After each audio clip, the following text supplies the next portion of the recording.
Welcome, everyone, to the Information's TITV. My name is Akash Pasricha. It is Tuesday, December 9th. We have got a big show ahead of us today. First up, President Trump is allowing NVIDIA to sell its H200 chips in China.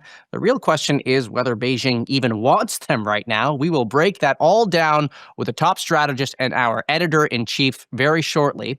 We'll then dive into a crucial story we published this morning about how AI backlash could shape the midterm elections. We also have a conversation with CoreWeave about its new software features, and we have an interview with executives from IBM and Confluent to discuss their $11 billion deal. And last but not least, we will close the show with news about the latest company to jump on the ChatGPT train, Instacart, which will soon let you shop for groceries directly through the chatbot. It is a big show, and so let's get right on into things. President Trump has given NVIDIA the go-ahead to sell its H200 chips in China. He, of course, has cut quite the deal, with the U.S. government taking 25% of that revenue. He says the FT is reporting this morning that China will limit H200 sales in China to make the domestic chip sector more competitive. That is, of course, a story that we have covered in great deal through our coverage at The Information. And so to break it all down, I want to bring on our editor-in-chief, Jessica Lessin, and Patrick Moorhead from Moor Insights and Strategy. Good morning to you both. It's great to have you here. Hi, Akash. Thanks for having me. I'm excited to talk about this. Jessica, I want to start with you because it feels like we've kind of been on this train before with the H20. We had the cat and mouse game. We, of course, had our own reporting that China says we're not even really that interested in the H20 chip right now. And now NVIDIA is saying we're not even making the H20. You know, it's kind of a standstill. What makes us think? It almost sounds like it's some kind of posturing or press release, Akash. But no, when I saw this yesterday, a year and a half ago, I went to Beijing with then Commerce Secretary Gina Raimondo to watch her negotiate these export controls with her counterparts in China. And while it was a very different administration and a very different time, even then, it was clear there was not much action going on. There was just a lot of talk and diplomacy. And I think, it's a fascinating move. We've been reporting in The Information for weeks that the US government was leaning towards allowing these chips, obviously showing the lobbying power of NVIDIA. But there are many questions, and I think you nailed it. In the US, we tend to forget that Beijing is the other side of the coin. And, this happened with TikTok and ByteDance. It's not just what Washington wants, it's what Beijing wants. Now, China does have a problem. The local Huawei chips and other domestic chips cannot beat these chips when it comes to training. And so I do think there is some possibility of China letting these US chips in for training, definitely not inference. But right now, it's just a bunch of statements, and we really don't know yet. Patrick, what do you think of this? So I don't know if I take this as reality yet, right? We've seen a lot of yeses, a lot of nos, a lot of posturing, a lot of negotiation. But I am surprised that we somehow went from the H20 being a bad idea to the H200 being a good idea. I think that, people realize you're not going to build a next generation frontier model using an H200. You really need a Blackwell for that. And as Jessica said, even though Huawei Cloud Matrix is pretty good when it's completely networked, but it takes 6 to 10x more power, and it's a lot more difficult to train a next generation frontier model. So until they start shipping and revenue gets cited by NVIDIA, I'm not yet a believer that this is a done deal. I want to talk about then, Patrick, what needs to happen then for this to be a done deal. What is the next step here?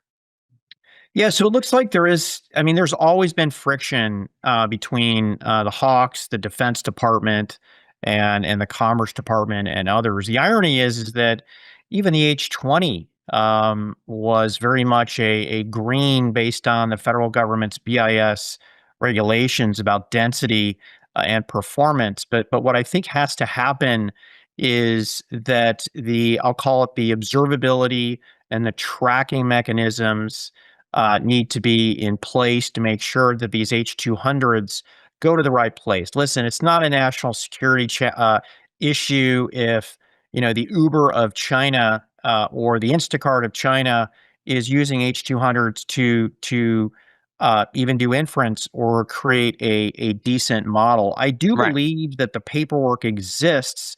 It Somewhere. just has to be implemented and okay. But until NVIDIA recognizes revenue, I think anything can happen. So, Jessica, we had Channer from our Asia Bureau on the show a couple days ago, and we talked a lot about this parallel ecosystem that China is trying to build with its own, not just chips, but its own models.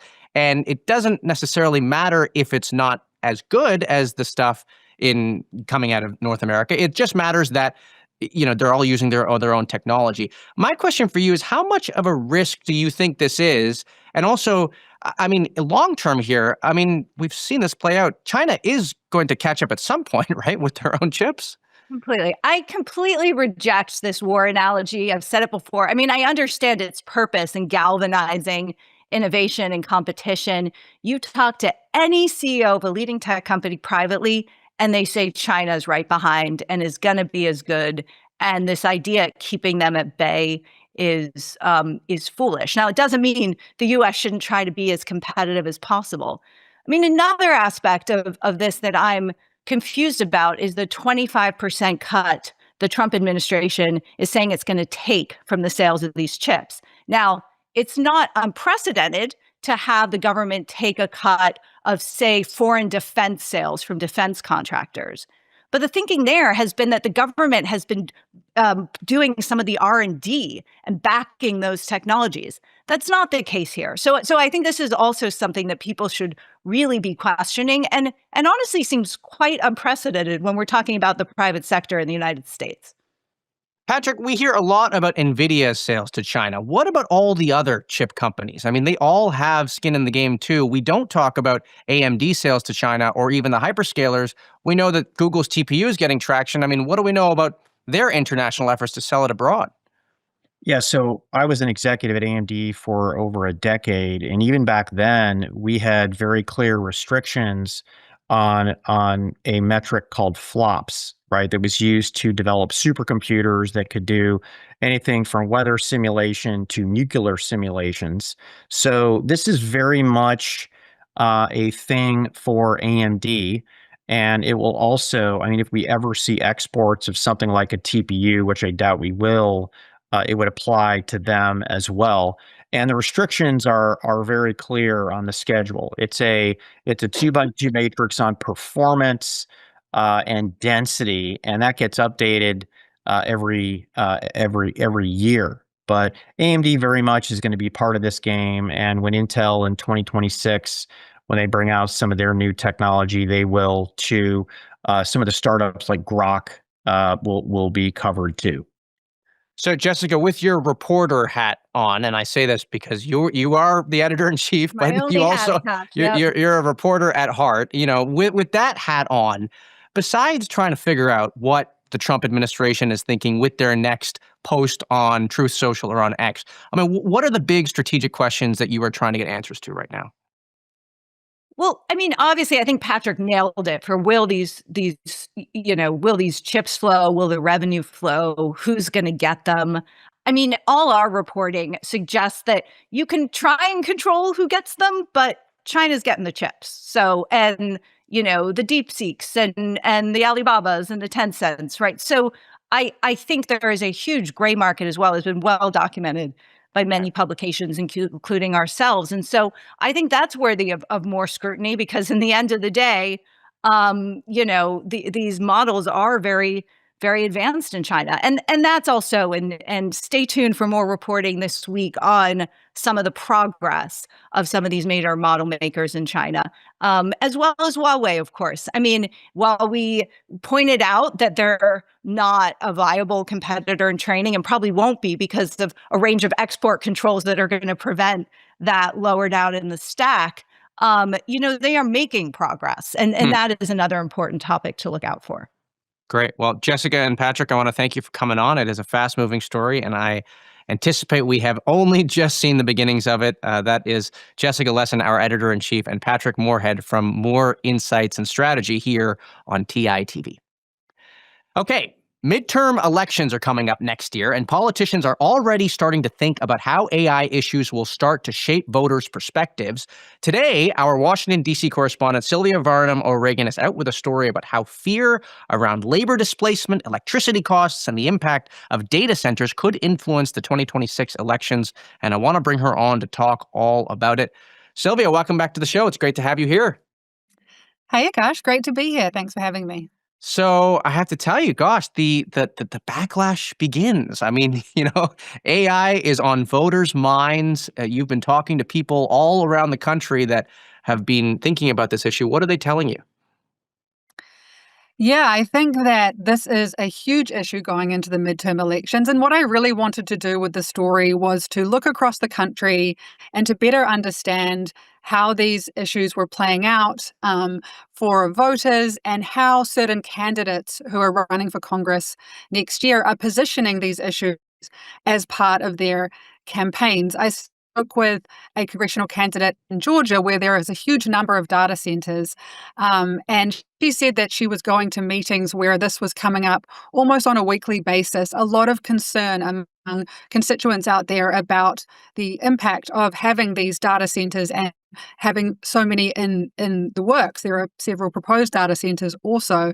And she was looking to really make this a focus of her campaign. Similarly, I spoke to a candidate in Memphis and also talked to a candidate out here in New York who was really pushing for AI regulation around safety issues. Right. And so you're talking to all these people. These are people from both sides of the aisle. I mean, how do they imagine this manifests itself in the upcoming elections? Well, it is still very early, so I think there's a lot to come. But I do think that we're seeing, as AI becomes such a big part of all of our lives, we are seeing concerns about this technology, whether that's job losses, electricity costs, as you mentioned, also child safety and privacy issues. So these candidates, and I should be clear that the candidates I spoke to were Democrats. However, it's true that these issues are something that are of concern to both Democratic and Republican voters from my reporting, because these issues around electricity costs are concerns for so many at this point. But there also are Republicans who have voiced concerns about AI. So you're seeing divisions in that party also about how to kind of handle this rapid pace of AI development as well. So we just had an election in November. Were there any candidates that really pushed this agenda? Did we see the impacts of it at all? I think these races was what sort of catapulted this issue and started to raise these questions about, will these issues become more prominent voter concerns? Will they influence more voters going forward? Because you saw candidates out in Virginia and in New Jersey really focusing their campaigns around electricity prices and the impact of data centers having to pay their fair share. And this seemed to resonate with voters. Of course, there were other issues too that these politicians focused on in these areas, but there was a sort of current of these concerns being at the center of their campaigns, and they were successful. Now, whenever this comes up in discussion around politics, there obviously is the company angle to it, and companies trying to push candidates that are in agreement with their own platforms. Look, the big tech companies, this is a story that's been around for a while, given that these big tech companies have been there for decades. The newer tech companies like OpenAI and Anthropic, they've only lived through a couple election cycles in their lifetime. How much are they involved in politics right now? Well, that was another reason why I wanted to do the story, because there is so many layers to this, and one of them is the angle around regulation. Who controls AI companies and what they can and cannot do? And there's really a big fight playing out in Washington right now and across the country about this, because the Trump administration wants to block states from being able to regulate AI. President Trump, in fact, posted on Truth Social this week that he intended to put out an executive order to this effect. And there have been several attempts made to get this sort of over the line. The tech industry is supportive of this effort. A lot of politicians in state governors, for example, including Ron DeSantis, are not supportive of it and say that states have the right to implement guardrails around this really important technology as they see fit. The administration is pushing for some kind of national legislation. Not sure of the details of that or how that would come together, but technology companies have come out in support of that. So you are seeing these companies sort of get involved. Executives from these companies are also getting involved. There are a couple of super PACs that have been formed, both to push this sort of anti-state regulation line and to counter it. And OpenAI's president, Greg Brockman, for example, has donated to the former, the PAC that's pushing back against state AI regulation and looking to support candidates who are in line with their views on that. It is kind of funny to me to think about the amount of money that these companies are raising and will have to continue to raise to satisfy their operations, and then squaring that with whatever direction the political climate ends up going. It feels like a growing percentage of that may have to go to lobbying the government effectively. Look, I don't know if the percentage is actually going to grow or not, but it is kind of interesting to think about these companies fundraising to lobby the government in some capacity, and the fact that that is totally something that happens. I mean, it's something that is not talked about sometimes. Right. Well, I mean, a lot of my reporting this year and why I think that my area of coverage is so interesting is because we've seen these companies really increase their presence in Washington, D.C. A lot of these CEOs are making personal inroads with Trump, and they certainly have increased their lobbying spend, absolutely, because they want to be able to push forward this technology, to grow their businesses, to secure government contracts, and really to have fewer restraints on that. And so the states, which have been looking to pass legislation in lieu of any kind of federal standard, they pose roadblocks to these companies. And so they obviously don't want that. So there is a lot at stake here for these companies. Right. Well, Sylvia, thank you so much for coming on. We really appreciate it. It's an issue that we don't talk about enough, and I'm excited to have you back again on soon. Thanks. Appreciate it. Okay. CoreWeave announced some new features today, helping businesses manage and track the ways in which they use GPUs. CoreWeave, of course, falls into a category of companies that we have been tracking very closely at the information, the neoclouds. Here to tell us more about the news is Chen Goldberg, Senior Vice President of Engineering. Chen, welcome to the show. It's great to have you here. Thank you so much for having me. Good morning. So I'm excited to talk about the new features today. Tell us a little bit about the mission control expansion that CoreWeave is unveiling today.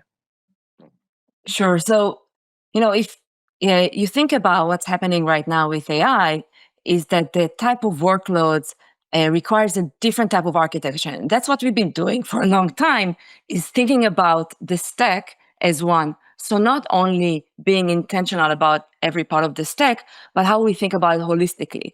Today with Mission Control, we are actually providing visibility and transparency to all of our customers the same way that we have it internally, which means the detection becomes simpler and they really have the data in real time that allows them to understand and really stop the guesswork of what's happening in their environments from metal to model, meaning they can see anything from the data center up to their workload.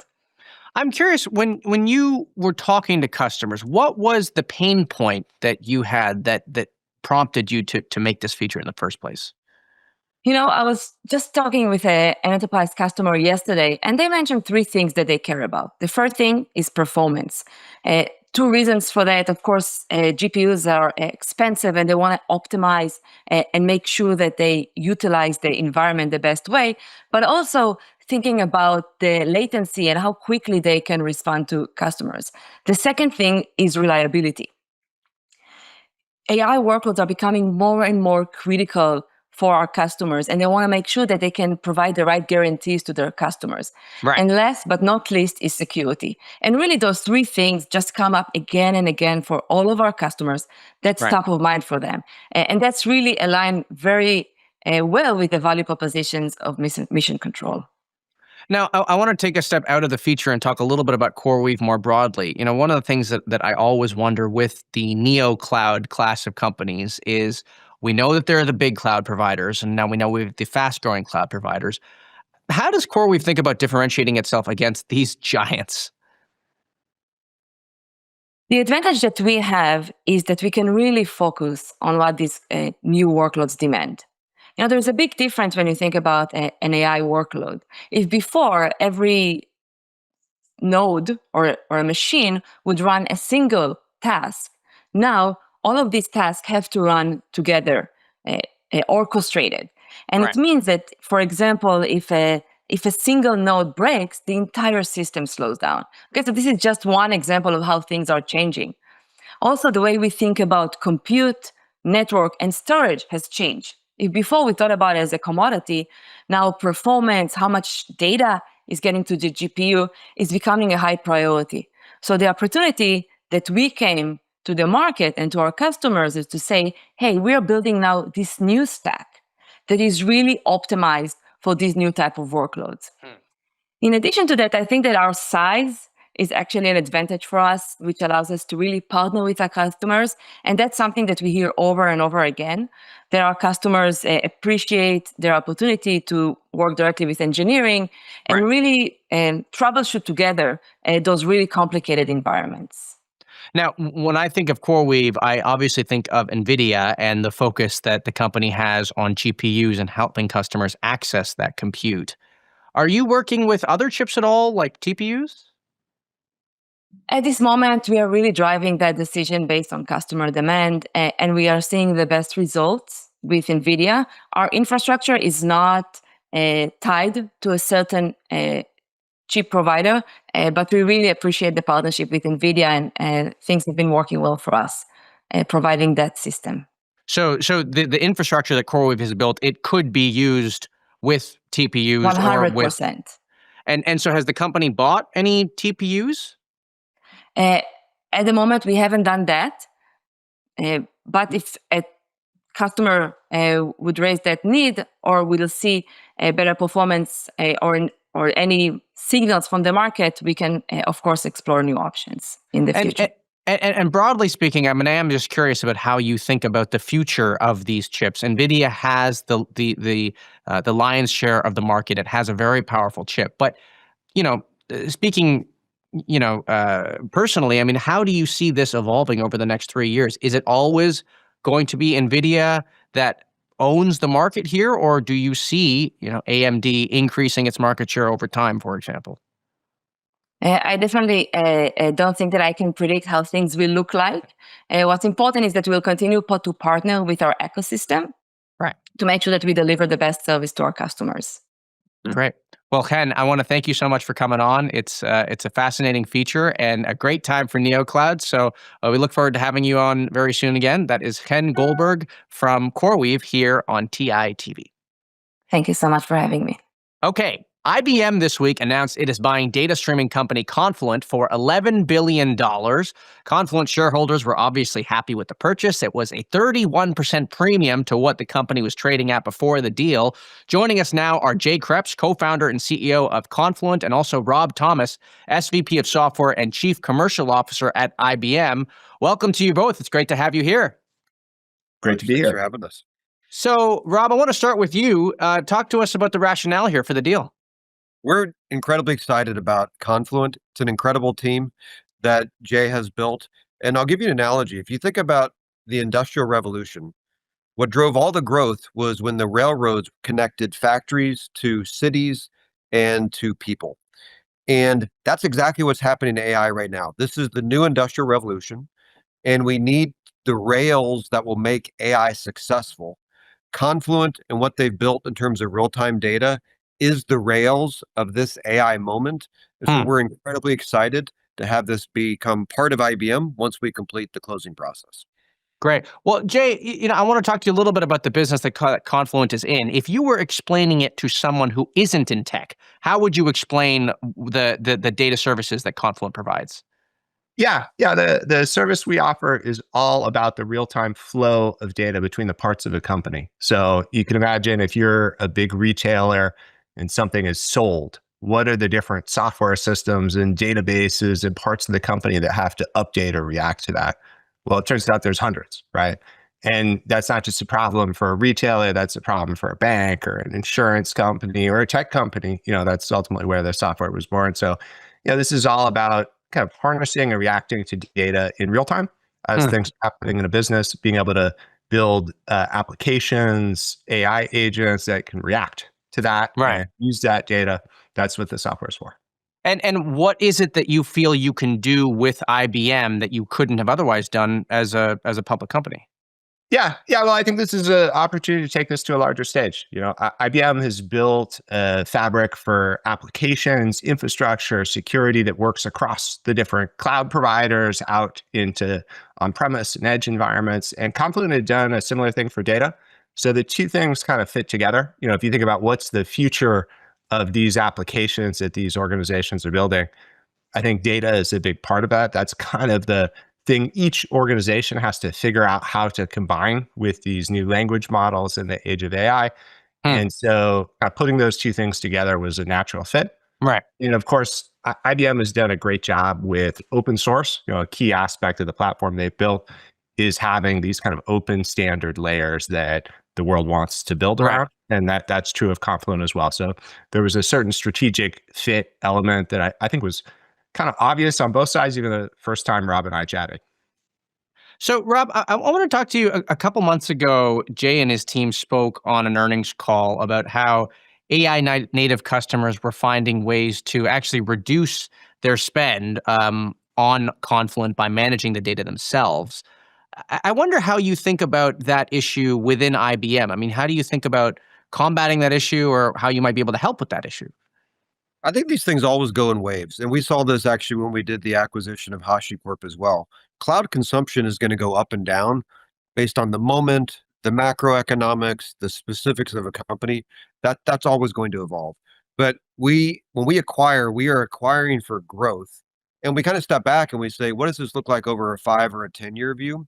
And in our view, Confluent and the capability they provide is going to be up and to the right when it comes to AI. Yes, there may be some modulations here and there, but the need for data to support anything that a company wants to do in terms of intelligence and how they operate, that's not going to change. And if anything, the demand's only going to go up. Part of what we've done in IBM, building on Red Hat and HashiCorp, is we've delivered this multi-cloud platform, partnering with AWS, with Azure, with GCP. And so as cloud consumption grows, Confluent's going to grow, and the other capabilities that IBM provide will also grow. Rob, I want to stick with you for a minute here, because I kind of want to ask you about IBM's place in the AI story at large. I mean, IBM was so early to a lot of this stuff with natural language processing, with Deep Blue. I mean, Watson is decades old, and yet we're sort of at a moment where, be it as it may, IBM is not the first company. It's not the flashiest company that people think about when they think about AI. They think about OpenAI and about Anthropic, where Jay, I believe, is a board member as well. And so I'm curious, as a salesperson, as someone leading a sales team, how do you think about positioning the company in that landscape, and how do you go to market trying to sort of increase that brand awareness? Most of I'd say the brand excitement right now in AI is around consumer companies. And so yes, I acknowledge IBM has no consumer play. We don't intend to. We are a B2B company. But I would think of maybe 3 phases of AI. The first one was around machine learning. That was the original Watson, required a lot of data labeling. And to be honest, there was as much success as there was failure. When we brought out Watson X, that was about this new era of generative AI. And as we shared on our last earnings call, our book of business is now $9 billion. And so we've had incredible momentum here, but it's all in a B2B context. We're helping clients do things like optimize their technology and their operations, make their supply chain work better. So we have a lot of momentum here, but it's not necessarily in the consumer realm. Right. And Jay, I want to ask you one question about adoption. This is the age-old question everyone comes back to: is how do we get adoption to be faster for these businesses that are buying AI? You talk to a ton of these companies, and you sort of talk to them from a different angle, which is that we're helping you get your data in order so that you can use AI. What's your view on how we can actually accelerate adoption? Is it people? Is it ROI? Is it maturity of the products? Yeah, I think it's all of these things. I mean, I think first of all, there's a tendency to underestimate the amount of time for any major technological change to really make its way into businesses. And I think what we're seeing is effectively, value realization at the equivalent of the speed of light. I mean, this is as quick as you can imagine big businesses, rethinking how they do things. And there are a ton of valuable projects happening. It doesn't mean every project that happens is valuable, right? It's just the same way every startup that is started doesn't succeed, it's easy to be distracted by the failures and miss the larger wave of what's happening. I think the reality is right now, AI is transforming software development, huge impact on things like how customers are supported. It's finding its way into all these really interesting niches in a really big and meaningful way. And I think we're still at the very early days of that. These use cases are almost the first ones people latched onto. What you would see, beginning in customers is, I think, a much more interesting diversity of this, attacking kind of the business specific problems unique to their area. Right. And I think that's ultimately what the enterprise opportunity for AI is. Rob touched on this. Like, the thing we all see is the app that answers your questions. It's like Wikipedia, but better. And that's obviously valuable, right? Right. But if you think about the scope of value in all of these massive organizations all around the world, like, what can you do if you can augment the people that they have and attack the specific problems they have? I think that's by far the bigger pile of value creation. And I think that we're at the beginning of that. But I think there is a tendency to imagine that, the technology will drop out of the sky and everything will be different tomorrow. And it's not overnight. Right. Yeah. Great. Well, Jay and Rob, I want to thank you for coming on. Congrats on the deal. And I'm excited to see how things evolve in the months to come. We appreciate you coming on. Thanks, Akash. Thanks, Akash. Great to be with you. Talk to you soon.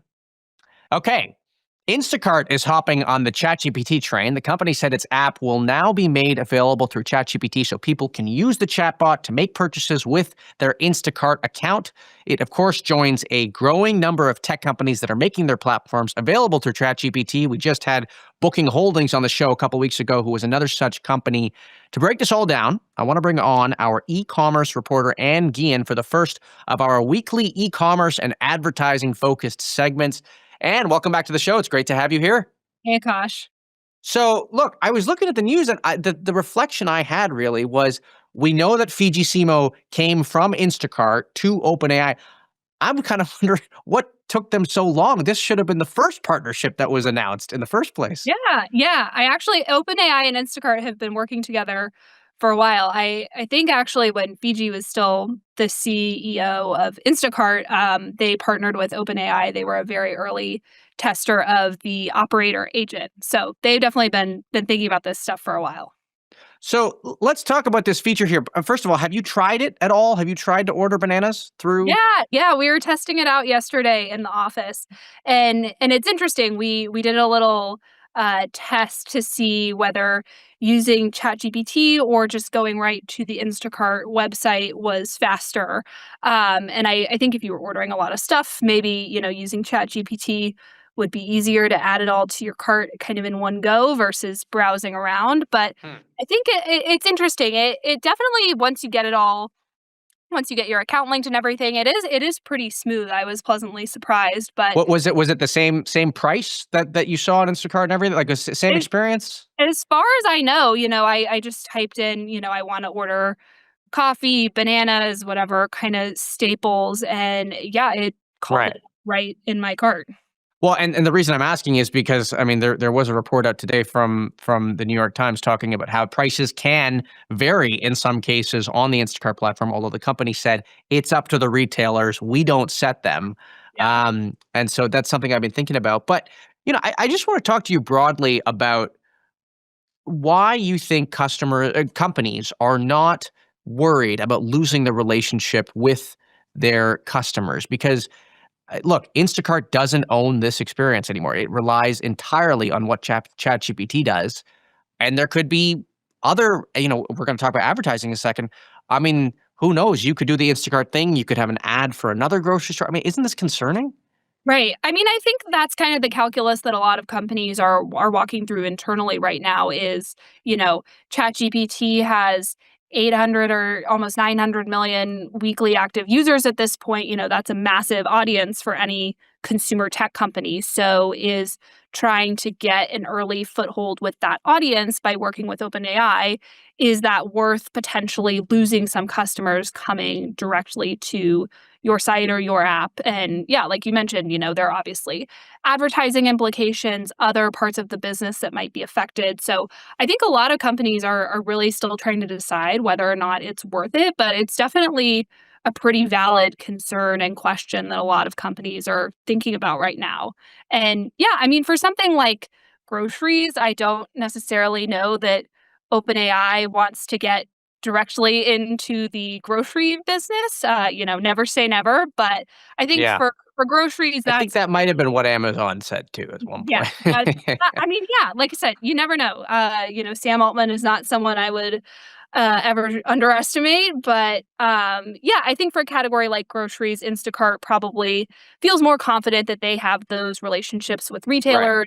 That, they can kind of own. I know you mentioned booking holdings, like in other categories like travel. That might be somewhere where OpenAI can kind of get in a little more directly. But yeah. It's definitely an important question. And really the winners here for me are the payment companies, right? Because you have Stripe that for them it's another company to sell to, obviously, but it's more transaction flow.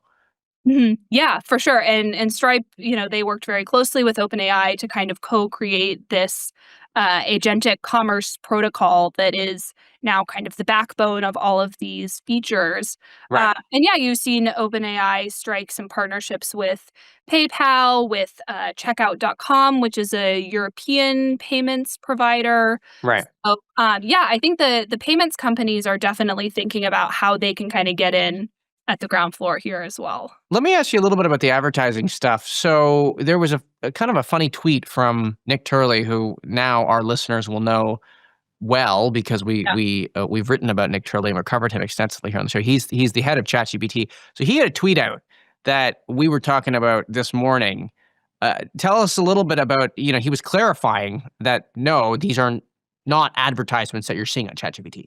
Sure. Yeah. So, like you said, Nick Turley did clarify that, there are no ads in ChatGPT right now. I think he even said, that's not on their roadmap at this point. But yeah, I think especially as they try to layer in more of these app connections, and especially right now, they're prompting ChatGPT users to try them out. So if you have a shopping related query, it might prompt you to connect to Target. Or if you have a recipe related query, it might prompt you to connect to Instacart.